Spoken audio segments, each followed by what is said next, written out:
नमस्कार मित्रों। आज भाग 315 में हम लोग चर्चा करेंगे बीएनएसएस 2023 के सेक्शन 430 पर। Section 430 BNSS 2023 says us about suspension of sentence pending appeal and release of appellant on bail। Appeal के लंबित रहने तक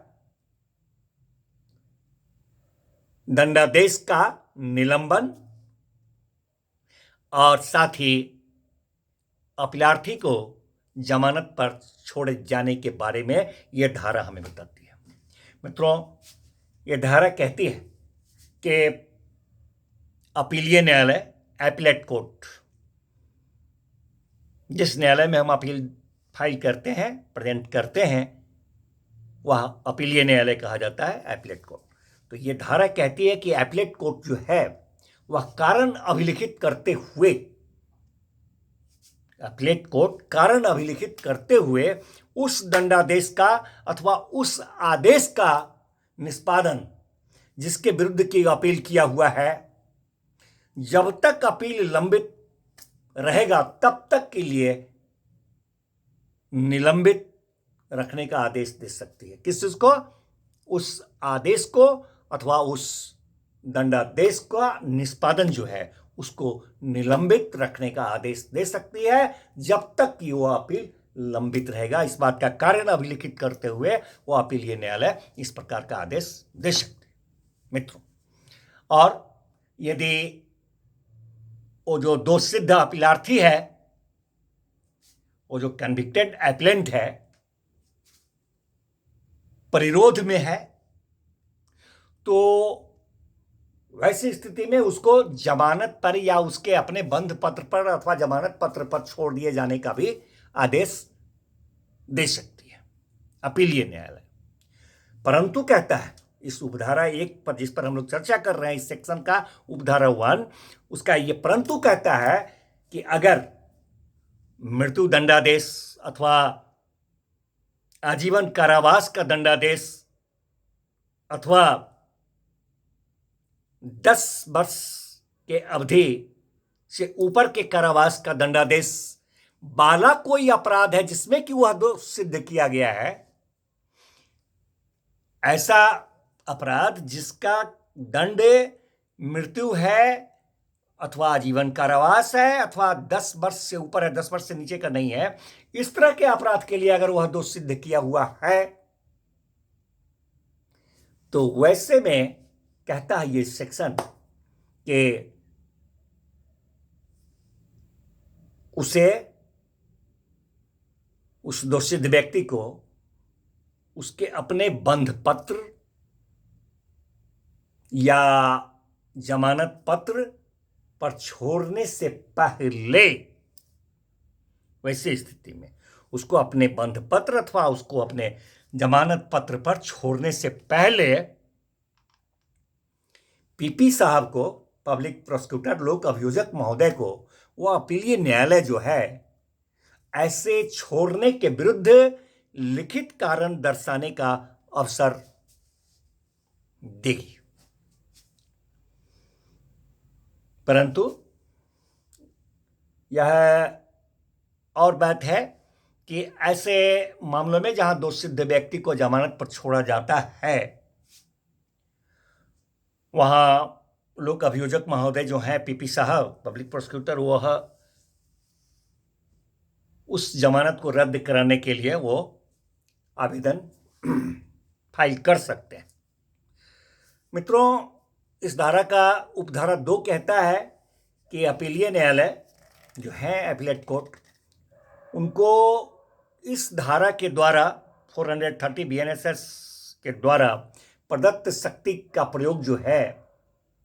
वह माननीय उच्च न्यायालय भी किसी ऐसे अपील के मामले में कर सकते हैं जो किसी दोषसिद्ध व्यक्ति द्वारा उनके अधीनस्थ न्यायालय में की गई है। वैसे शक्ति का भी प्रयोग माननीय उच्च न्यायालय भी किसी ऐसे अपील के मामले में कर सकते हैं जो कि किसी दोषसिद्ध व्यक्ति का उनके अधीनस्थ न्यायालय में किया गया है।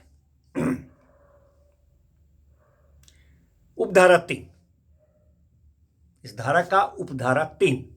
कहता है कि जहां दोषसिद्ध व्यक्ति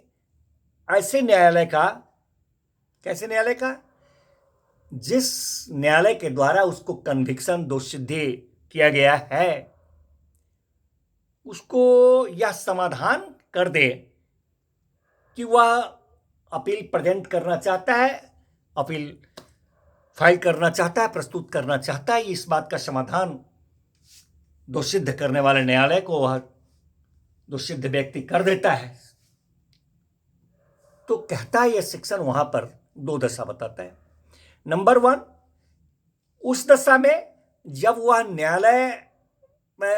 उस दशा में कि जब वह व्यक्ति जो है जमानत पर होते हुए 3 वर्ष तक की किसी अवधि के कारावास से दंडाधीश है। उस दशा में जब वह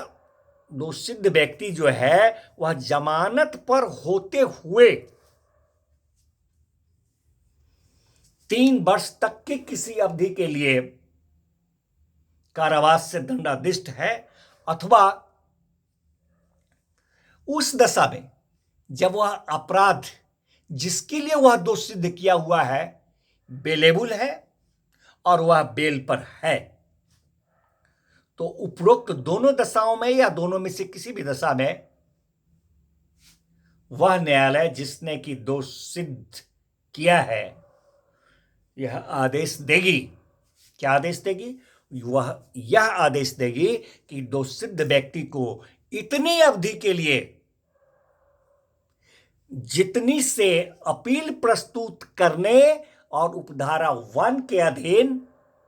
अपीलीय न्यायालय के आदेश प्राप्त करने के लिए पर्याप्त समय मिल जाएगा, उसे जमानत पर छोड़ दिया जाए, बशर्ते कि जमानत नामंजूर करने का कोई विशेष वजह न हो तब।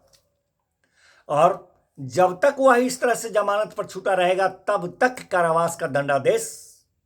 निलंबित, सस्पेंड समझा जाएगा, डिम टू बी सस्पेंडेड, वो सेंटेंस जो है। मित्रों, कहता है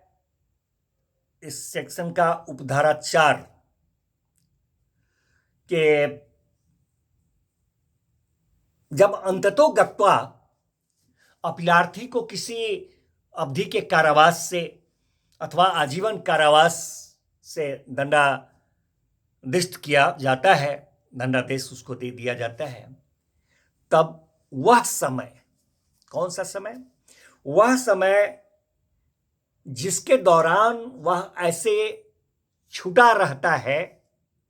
उस अवधि की संगणना करने में जिसके लिए उसे ऐसा दंडादेश दिया गया है हिसाब में नहीं लिया जाएगा। धन्यवाद मित्रों, मिलते हैं नेक्स्ट भाग में नेक्स्ट सेक्शन के साथ।